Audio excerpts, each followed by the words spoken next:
cutlet omelette, a bread omelette, veg cutlet.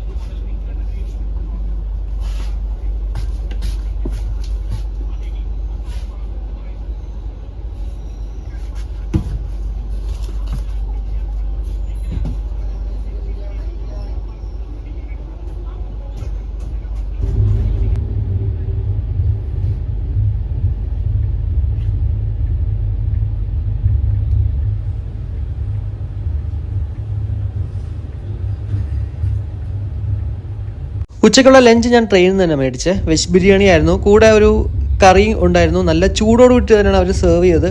എന്തായാലും ഈ കറി actually കടുകെണ്ണ കൊണ്ടാണ് കുക്ക് ചെയ്തേക്കുന്നത്, അതുകൊണ്ട് തന്നെ ചിലപ്പോൾ എല്ലാവർക്കും ഇത് ഇഷ്ടപ്പെടണമെന്നില്ല. എന്നാൽ അത്യാവശ്യം കുഴപ്പമില്ലാത്ത ടേസ്റ്റ് ഉണ്ടായിരുന്നു. വർത്താണ്, കൊടുക്കുന്ന പൈസയ്ക്ക് എന്തായാലും മുതൽ തന്നെയാണ്.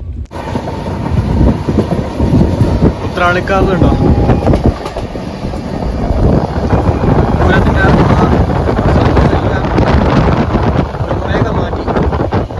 ഞാൻ ഓൾറെഡി ഒരു ഉത്രാളിക്കാവ് പൂരത്തിന് വന്നിട്ടുണ്ടായിരുന്നു. നമ്മുടെ ചാനലിൽ എൻ്റെ വീഡിയോ ഉണ്ട്.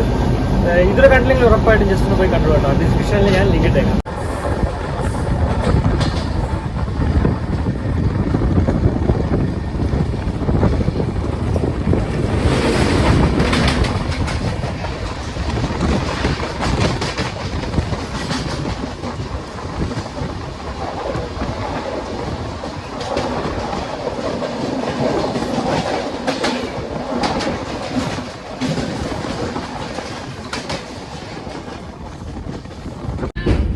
ഭാരതപ്പുഴയാണ്, ഭാരതപ്പുഴ ദേ ഇപ്പോൾ കാണുന്നത്.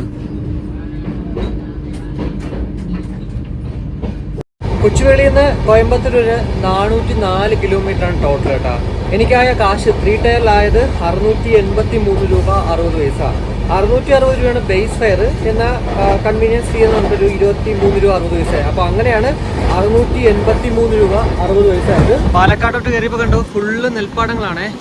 പക്ഷെ എല്ലാം എന്താ പറയുക, ആ ഒരു വെയിലത്ത് ഇങ്ങനെ വരണ്ട് വല്ലാത്ത അവസ്ഥയിൽ ഇങ്ങനെ നടക്കുക. എന്ത് ചൂടാന്നറിയോ ഇവിടെ ഇപ്പോൾ.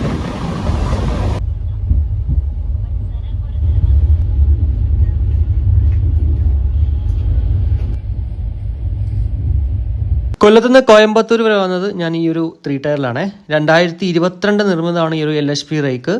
2 വർഷം മാത്രം പഴക്കേ ഉള്ളൂ. അത്യാവശ്യം നല്ല ക്ലീൻ ആയിരുന്നു നമ്മുടെ ഈ ഒരു കോച്ചിൻ്റെ അകമെന്ന് പറയുന്നത്.